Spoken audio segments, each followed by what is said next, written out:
Hello বন্ধুরা, আমি আবার চলে এসেছি সোনালি তোমাদের কাছে আবার একটা ভিডিও নিয়ে।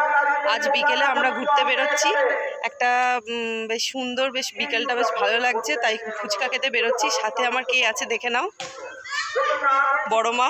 এটা হচ্ছে আমার বড় মা। আমরা দুজন মিলে ফুচকা খেতে যাচ্ছি। তোমরাও যদি ফুচকা খাওয়ার ইচ্ছা হয় তোমাদেরও আমাদের সাথে চলে এসো। চলো ভিডিও একটা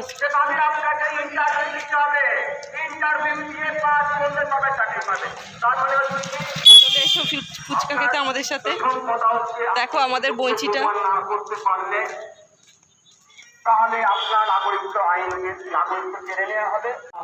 চলে এসেছি ফুচকা খেতে। এই যে কেন, কারণটা কি? 21 সালে বিধানসভা নির্বাচন হয়েছিল। সেই বিধানসভা নির্বাচনে নরেন্দ্র মোদী জনসভায় যতবার এসেছেন ততবার তিনি আমার অদন্য মুখ্যমন্ত্রীকে তিনি বারবার বলেছেন, ভাবে জবাব আমার বাংলার মহিলারা দিয়েছিল, বাংলার মানুষ দিয়েছিল। এই জন্য তাদেরকে আজকে কৃষি খাবারে 100 দিন যেমন তাদের কাজ করবে না, হিসেব করে দেখা যায় মাত্র 2 মাস কি 3 মাস কাজ থাকে, তারপর তাদের আর কাজ থাকে না। তুমি খাও ওটা না, তুমি খাও,